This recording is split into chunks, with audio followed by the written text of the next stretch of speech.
honor and privilege to me that Ms. Parveen has invited me as a speaker to share my research and experience in the field of holistic care approach for the patient of breast cancer survivor.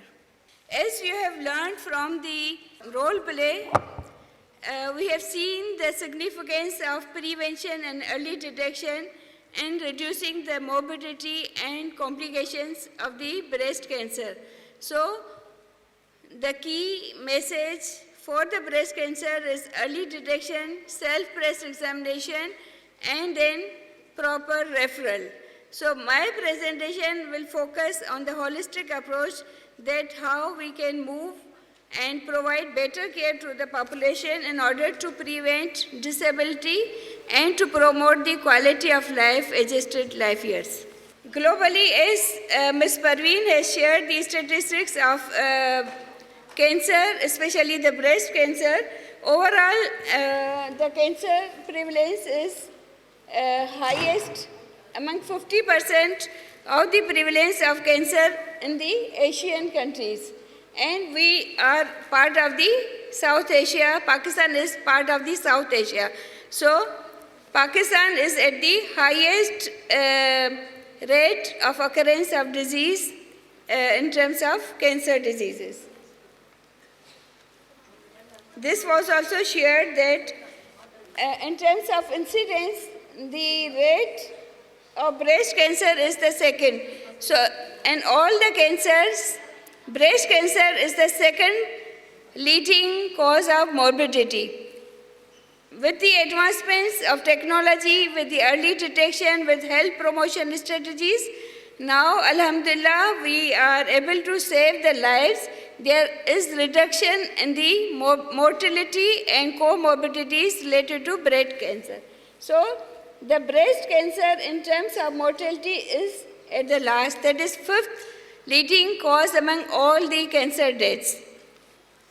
Because of these advanced technologies in the treatment and early detection of the breast cancer, there is 50% of survival rate. Means those patients who got diagnosed as a breast cancer and follow and do the compliance on treatment regime, they are 50% at a risk of developing successful treatment, and they survive for 5 to 10 years. And here I would like to share my personal family example. My mother got the breast cancer, and we were just sitting in the family, were chatting, and suddenly I have observed that there was a drop of blood on my mother's breast area. Then I have taken her to the another room, and I observed and I pressed, and blood was oozing from the breast nipple. Then on the second day, I have taken her to the treatment, and she was diagnosed early, because we have not delayed कि ये infection होगा या ये होगी वो होगा, and हमने treatment कराई अल्हम्दुलिल्लाह. आफ्टर ब्रेस्ट कैंसर ट्रीटमेंट उसकी हाफ मेस्टेक्टमी भी chemotherapy हुई, and then she recovered and she survived 15 years after breast cancer.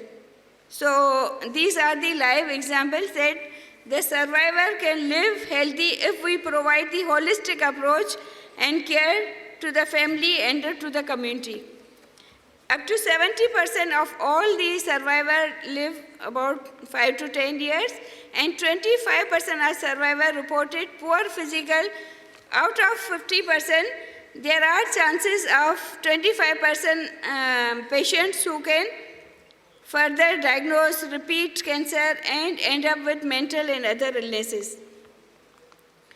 So here the question comes that when the physical and psychological burden increase, when there is emotional distress, pain, fatigue, all occupational status because of the chemotherapy, because of the repeated follow-ups, many of the patients end up with loss of their jobs, loss of their quality of life spending at home, So all these social and physical changes demands the thrust in cancer survival is not the survival. उनको हमें धक्का देकर ज़िंदगी नहीं गुजारनी है, सही है? But we as healthcare professionals should focus on their quality of life. How we can improve the quality of life of those who are survived from breast cancer or any cancer. We health providers from the very beginning of the first year, from the fundamental of nursing course, what we learn? We learn the definition of health. And you know that health was defined by WHO in 1948. So today we have completed, today WHO has completed 75 years of providing the services health for all agenda across the globe, in which 143 countries were signatory. And I would like to congratulate Dr. Sara and all WHO team and you all that we are lucky that we have WHO office in Pakistan who is contributing for health for all and providing the services at different level for prevention and health promotion. So in their definition of health, it was stated that health is physical, mental and social well-being. See, these all aspects cover the holistic person as a whole. But it further says that it is not merely the absence of disease or infirmity. Means physical, mental, social well-being तो है, लेकिन वो लाजमी नहीं है कि वो सेहतमंद इंसान के लिए है. तो सेहत तो हर एक का राइट है, सही है? That is slogan of WHO के health is everyone's right. सही है ना? हर एक का बुनियादी हक है हेल्थ होना. तो लाजमी नहीं है कि जो डिजीज़ हैं या इन्फर्मिटी में हैं या डिसेबिलिटी में उनका हक नहीं है. तो हम as a health care professional वो जो सर्वाइवर है ब्रेस्ट कैंसर के, वो डिजीज़ में हैं, उनको कैसे हेल्प करेंगे कि वो अपनी फिज़िकल, सोशल एंड मेंटल और स्पिरिचुअल वेलबींग को मेंटेन करके हेल्थ स्टेटस को इम्प्रूव करेगा through improving the quality of life adjusted years and reduce the disability adjusted life years. For example, if patient को vomiting हो रही है, सही है, अगर हम उसकी सही तरह से ट्रीटमेंट नहीं करेंगे, वो वॉमिट करती रहेगी, तो वो ऑफिस जा सकेगी. अगर फॉर एग्जांपल मैं प्रिंसिपल हूँ, खुदा न खास्ता मुझे ये हो जाता है और मैं प्रॉब्लम होता है, मैं सही तरह से इसको देखभाल नहीं करूँगी, तो मेरी disability adjusted life years increase हो जाएंगे, मेरी quality adjusted life years reduce हो जाएंगे. तो मुझे क्या चाहिए? मुझे फिज़िकल हेल्थ चाहिए, मेरी सोशल वेलबींग में मेरे जो कुलीग्स हैं, मेरी जो फैमिली है, मेरी जो कम्युनिटी है, मेरे फ्रेंड्स हैं, उनकी मुझे सोशल सपोर्ट चाहिए, सही है? मुझे सपोर्ट चाहिए मेरी स्पिरिचुअल वेलबींग की प्रेयर्स के थ्रू, सही, एंड जिसकी वजह से मेरी फिर मेंटल वेलबींग अच्छी रहेगी. जब मैं फिज़िकली, सोशली और मेंटली सपोर्टेड फील करूँगी तो मैं क्या कर सकूँगी? क्वालिटी लाइफ दे सकूँगी, सही है? जब मैं क्वालिटी लाइफ दे सकूँगी तो मैं इकोनॉमिकली बर्डन नहीं बनूँगी कम्युनिटी में, फैमिली में और माशरे में. इसलिए holistic care is very important and it is a emerging concept which not only demand the physical health. हम नर्सेस क्या करते हैं? हॉस्पिटल में हमारे पास पेशेंट आते हैं, हम क्या करते हैं? सिर्फ फिज़िकल हेल्थ को फोकस करते हैं कि डॉक्टर ने सर्जरी का बोला है, हमने सर्जरी की प्रिपरेशन करा ली, डॉक्टर ने मेडिकेशन प्रिस्क्राइब किए, हमने मेडिकेशन फॉलो अप करके मेडिकेशन दे दी. क्या हमने कभी पेशेंट से पूछा कि ये जो आपके पास मेडिसिन है वो कैसे आएगी? क्या हम कभी फाइनेंशियल हिस्ट्री लेते हैं? पढ़ते तो बहुत हैं हम, आप सब बच्चे पढ़ रहे होंगे, फंक्शनल हेल्थ पैटर्न पढ़ते हैं आप लोग, इसमें हम सब होलिस्टिक केयर पढ़ते हैं, 11 फंक्शनल हेल्थ पैटर्न की हिस्ट्री लेते हैं.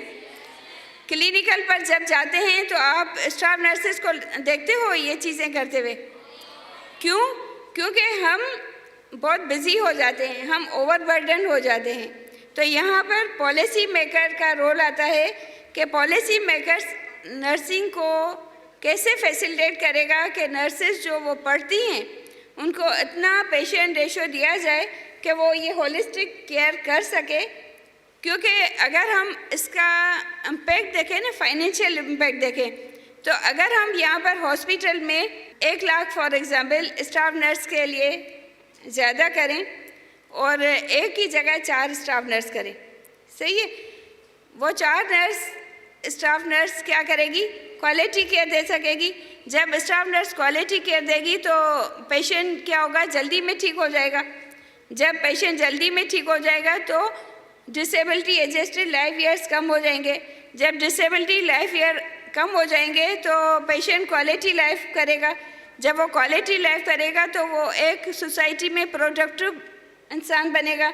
जब प्रोडक्टिव इंसान बनेगा तो उसमें सोसाइटी का बर्डन कम आएगा, सही है ना? वो प्रोडक्टिव होगा तो उसकी सोसाइटी में उसका बर्डन डिक्रीज हो जाएगा ना, डिपेंडेंसी कम हो जाएगी। तो उसका इम्पैक्ट किस पर आएगा? कंट्री की ओवरऑल जीडीपी पर आएगा, सही है ना? तो ये सिर्फ गेम है प्रायोरिटी सेटिंग की कि हम किस चीज़ को कैसे प्रायोरिटी दें जिससे हमारा इम्पैक्ट हमारी सोसाइटी में, हमारी कंट्री में अच्छा हो, सही। अब नर्सेस के रोल के ऊपर बात करते हैं कि हमें पता है कि हमारे ये सारे चैलेंजेस हैं, हमें जो केयर करनी चाहिए वो हम नहीं कर पा रहे हैं। लेकिन हम एज ए इंडिविजुअल, मैं एज आलिया नासिर, आप एज ए इंडिविजुअल क्या चेंज ला सकते हो? ICN का पता है आपको क्या है? इंटरनेशनल काउंसिल फॉर नर्सेज, जो पाकिस्तान नर्सिंग काउंसिल भी उसका मेंबर है।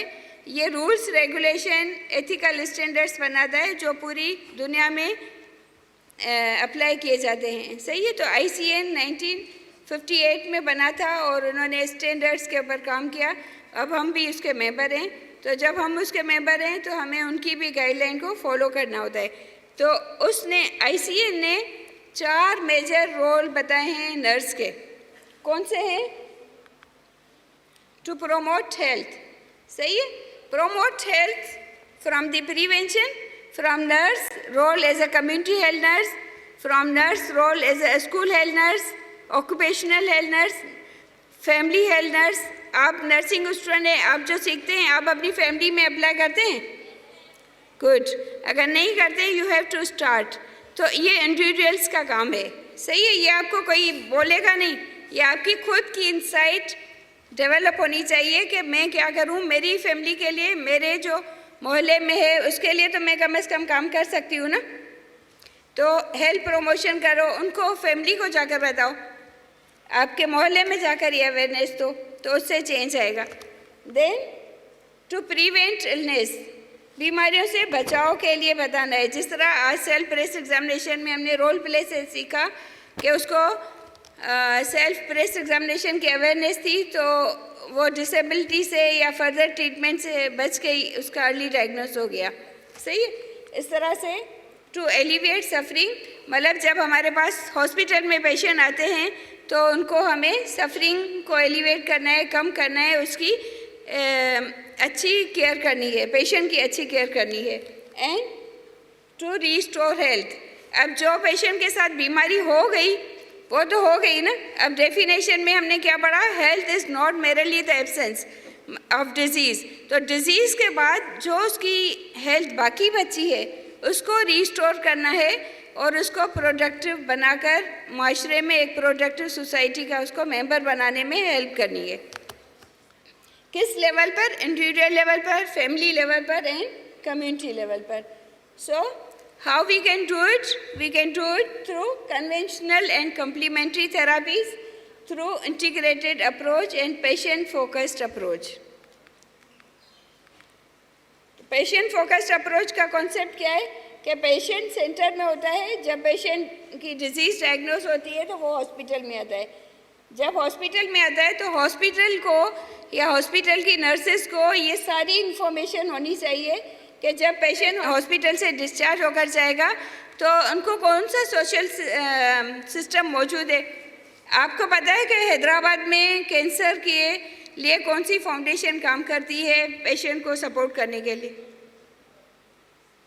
तो यू शुड अवेयर कि कौन सी फाउंडेशन है, कौन सी एनजीओ है, कौन सी गवर्नमेंट फैसिलिटीज़ हैं जो आपके एरिया में काम करती हैं, ताकि आप पेशेंट्स को वहाँ पर रेफ़र कर सको। सही है। इस तरह से ये पूरा है। इमरजेंसी सिस्टम होना चाहिए। पैलेटिव केयर का कॉन्सेप्ट हमारे पास अभी अवेलेबल ही नहीं है। सही है। होम हेल्थ का भी हमारे पास सिस्टम नहीं है। जो पेशेंट हॉस्पिटल से गया, हम देते हैं कि 15 दिन के बाद आ जाना या 1 हफ्ते के बाद आ जाना। वो पेशेंट आए या नहीं आए उसका कुछ पता नहीं होता है। सही है। एंड कम्युनिटी सपोर्ट, तो एनजीओज़, ऐसे बहुत सारे एनजीओज़ हैं जो काम करते हैं।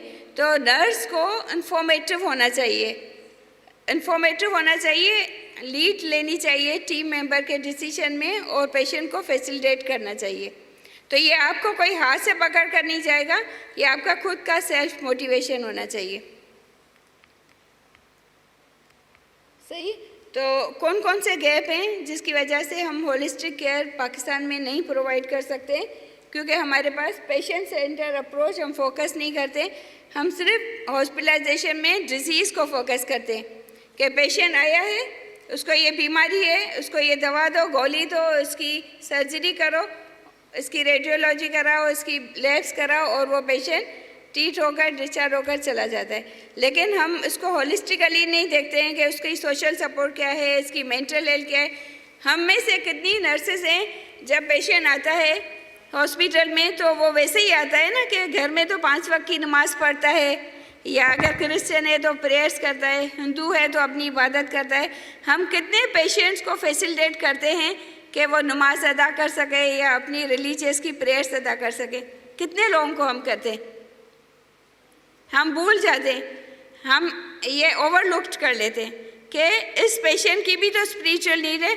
हम बोलते हैं कि हमारी नमाज न कज़ा हो जाए, हम घड़ी को देखते हैं कि हम भागें, लंच करें, ये करें। क्या ये पेशेंट का राइट नहीं है ना? तो आज से आप ये सोचो कि आप चेंज एजेंट कैसे बनोगे। ठीक है। ये जो अवेयरनेस सेशंस होते हैं ना, ये हमें टाइम देते हैं, अपने बिजी शेड्यूल से टाइम देते हैं, बैठकर हम सोचें कि हम क्या कर रहे हैं, कौन सी हमारी स्ट्रेंथ्स हैं, कौन से हमारे एरियाज ऑफ इम्प्रूवमेंट हैं, and how we can make a difference by doing it differently. सही है। सेमिनार इसीलिए होते हैं। तो आप आज आकर घर में रिफ्लेक्ट करना कि मैं कैसे चेंज कर सकती हूँ, आज के सेमिनार से मैंने क्या सीखा और मैं as a health care professional कैसे डिफरेंटली काम कर सकती हूँ। सही है। देन हमारा क्लिनिकल मेडिकल मॉडल है, वही डिजीज़ ओरिएंटेड मॉडल है। और हम डेफिशिएंट हैं जनरल सर्वाइवरशिप मॉडल के, जो कैंसर से बच जाते हैं उनका कोई हमारे पास सपोर्ट सिस्टम नहीं है, कोई ग्रुप वर्क नहीं है, कुछ नहीं है। क्या हमने कभी किसी सर्वाइवर को किसी क्लिनिक में एग्जाम्पल बनाकर ग्रुप में पेश किया कि देखो इसने पॉजिटिवली अपने सर्वाइव किया, कैंसर से बच गई है, अभी हेल्दी लाइफ गुजार रही है? वो रोल मॉडल के तरह हम पेश करते हैं पेशेंट को, ताकि वो जो पेशेंट सफरिंग कर रहे हैं उनको इनकरेजमेंट हो, वो उससे हौसला लें, वो उससे सीखें कि हम ये करते हैं। तो हमें करना चाहिए। इसमें पैसे खर्च होते हैं, सिर्फ हमारी इनोवेशन, हमारी एक्स्ट्रा एफर्ट्स लगती हैं। सही है। तो अब आप सब लोगों की ये जिम्मेदारी है कि इन चीज़ों को सोचो। देन इंटीग्रेटेड केयर मॉडल के हमारे पास एक वन विंडो केयर नहीं है।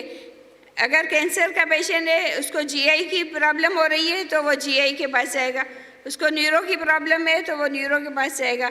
एक होलिस्टिक एक ही क्लिनिक में ये पेशेंट की सारी केयर नहीं होती है, तो उसकी वजह से भी है ना लॉस टू फॉलो अप बहुत ज़्यादा होता है। एंड अनफॉर्चुनेटली हमारा मतलब home health care, palliative care, primary services से कनेक्शन नॉन कम्युनिकेबल डिजीज़ का प्राइमरी केयर हेल्थ कनेक्शन नहीं है।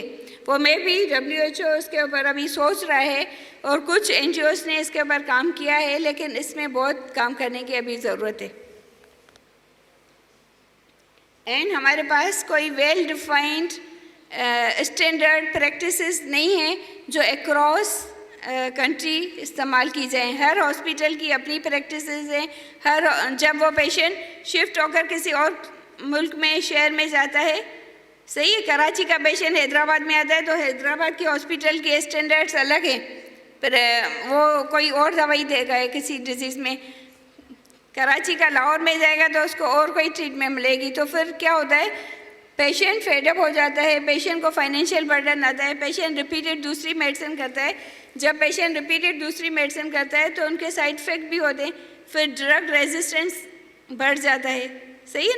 अभी हमारे पास कितने पेशेंट हैं, WHO का जो एंटी माइक्रोबियल ड्रग रेजिस्टेंस का भी एक ऑब्जेक्टिव है कि कितना बर्डन है ड्रग रेजिस्टेंस, और इसका मेन रीज़न जो है नॉन कंप्लाइंस और दूसरा unavailability of standard protocol across the country. ये तो ही दुनिया क्या कर रही है या लोग दूसरे क्या कर रहे हैं, लेकिन हम क्या कर रहे हैं? नर्सिस, आप लोग ओथ उठाते हो, हलफ उठाते हो, आप हलफ लेते हो ना? लैम्प लाइटिंग सेरेमनी होती है आप लोगों की, सही है। आप लोगों की ग्रेजुएशन सेरेमनी होती है, ग्रेजुएशन होगी ना जब आप ग्रेजुएट होंगे। आप लोग जब 4th ईयर कर लोगे तो आपकी कन्वोकेशन नहीं होती है? कन्वोकेशन नहीं होता है क्या मिस? होता होगा ना, कन्वोकेशन तो होता है, हर यूनिवर्सिटी में होता है। तो उसमें हम ओथ लेते हैं, सही, अब मिस परवीन इसको देखेगी, ठीक है। तो उसमें हम ओथ लेते हैं कि मैं नर्स पूरी दयानतदारी से, वफादारी से पेशेंट की तीमारदारी करूँगी, जो मैंने नॉलेज स्किल हासिल की है उसकी, सही है।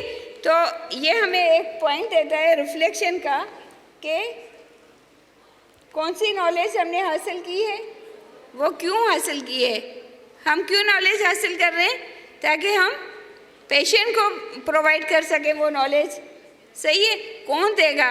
हम इनिशिएट करेंगे, कोई और नहीं आएगा, हमें खुद इनिशिएट करना है, सही है। कहाँ से? जहाँ पर मैं खड़ी हूँ वहाँ से स्टार्ट करना है, by using my knowledge what ever I have learned, सही है। हाउ? थ्रू टीम अप्रोच, सही है, अकेले से नहीं होगा, team approach is very important. Confidence low, जो आपके ख्याल से मैच करता है उससे कॉन्फिडेंस में लो, उनको लो और चेंज एजेंट बनो, ठीक है। एंड कब? जब everywhere, any time, when ever needed. ये कुछ लाइव एग्जाम्पल हैं पाकिस्तान में ही जो इंटीग्रेटेड अप्रोच स्ट्रेटजीज़ पर काम कर रहे हैं फॉर दी कैंसर सर्वाइवर, जिसमें Shaukat Khanam memorial cancer hospital है, Ziauddin university cancer oncology department, ये एग्जाम्पल भी शेयर करते हैं। ये ग्रुप बनाते हैं, जो भी पेशेंट आते हैं ना उनके ग्रुप बनाते हैं, फिर वो जब क्लिनिक में भी आते हैं तो वो ग्रुप देते हैं, फिर उसमें से उनको पेशेंट एक दूसरे से कम्युनिकेट करते हैं तो उनको एक दूसरे की सपोर्ट मिलती है।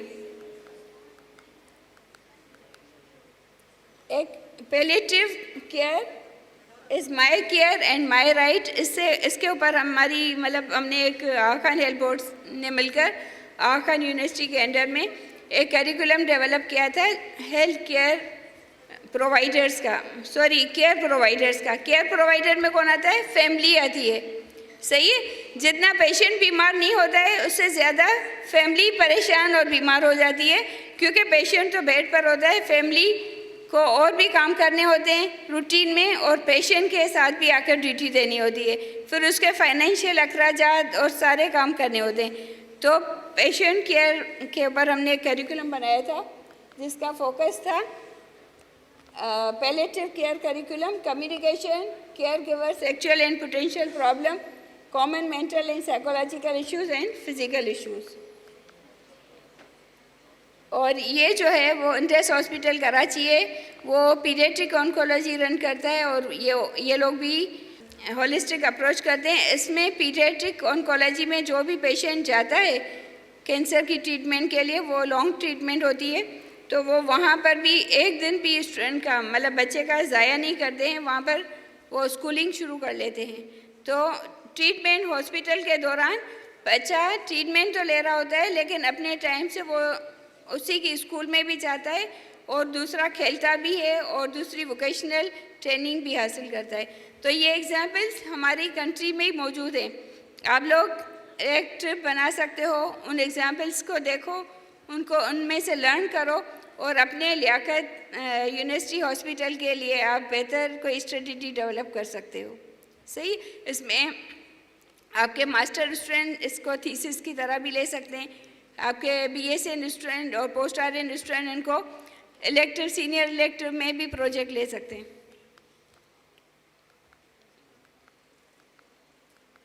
सही, ये ऑस्ट्रेलिया का, जिस तरह मैंने पाकिस्तान के एग्जाम्पल बताए इस तरह से ये ऑस्ट्रेलिया का है और इसका रेफरेंस यहाँ पर लिखा हुआ है। आप है ना इसको पूरा डिटेल में पढ़ सकते हो कि इसमें नर्सिस का किस तरह से रोल चेंज एजेंट का और इनिशिएटर का लेती हैं। इसके अलावा कम्युनिकेशन बहुत इम्पोर्टेंट है। नर्सिस के रोल में कम्युनिकेशन में कुछ ज़्यादा है? हाँ, क्या ज़्यादा है? सिर्फ आपका टाइम और आपकी इनिशिएटिव। सही है, अभी हमने रोल प्ले में देखा कम्युनिकेशन का गैप था। हाँ, उसने बोला मुझे क्यों हो गया था, तो वो क्या थी, वो पेशेंट क्या किस चीज़ में सफ़र कर रहा था? Patient was in the process of grieving. Grieving पढ़ा है? क्या होता है? कितने स्टेजेस होते हैं ग्रीविंग के? 5 स्टेजेस होते हैं। सही है, जिसमें इनिशियली वो डिनाइल करता है कि नहीं मुझे तो हो ही नहीं सकता है। रोल प्ले में देखा ना, नहीं मुझे तो हो ही नहीं सकता, मुझे कैसे होगा। फिर वो एंगर, उसको गुस्सा आता है कि मुझे क्यों हो गया, परेशान हो जाता है। फिर वो बार्गेनिंग करता है। सही है, फिर वो डिप्रेशन में चला जाता है। जिस तरह वो पेशेंट डिप्रेशन में चली गई थी ना, उसने ट्रीटमेंट नहीं कराई थी, उसने सोचा कि ये सोशल प्रेशर है, मेरा हस्बैंड क्या सोचेगा, मेरी फैमिली क्या सोचेगी, तो उसने छुपाई, डिप्रेशन में रही। सही है, फिर आखिर में उसमें एक्सेप्टेंस आई तो वो ट्रीटमेंट के लिए आई आपके पास। जब एक्सेप्टेंस आती है ना तो वो ट्रीटमेंट कंप्लाइंस बढ़ जाता है। जब ट्रीटमेंट कंप्लाइंस बढ़ेगा तो सर्वाइवल रेट बढ़ेगा। सही है, तो उसमें आपका नर्स का ये सारा रोल आता है कि आप हर स्टेज ऑफ ग्रीविंग में पेशेंट को कैसे फैसिलिटेट करोगे, या कम्युनिटी में अर्ली आइडेंटिफिकेशन में कैसे फैसिलिटेट करोगे ताकि वो उसकी सक्सेसफुल सर्वाइवल रेट रहे। सही, जिस तरह हमने स्पिरिचुअल देखा, मेरी एक फ्रेंड थी, उसका मैं आपको एग्जांपल देती हूँ। शी वॉज डायग्नोज्ड USA में थी 4th स्टेज ऑफ कैंसर। सही है, उसको 4th स्टेज कैंसर हो गया था और डॉक्टर ने मना कर दिया था कि अब ये बचेगी नहीं। सही है, उसने वो भी एक नर्स थी, उसने कोई आर्टिकल पढ़ा स्पिरिचुअल हीलिंग के ऊपर, और ये तो उसको एक आर्टिकल मिला कि सूरह रहमान जो हमारे बच्चे ने भी उसकी कुछ वर्सेस रिसाइट किए आज।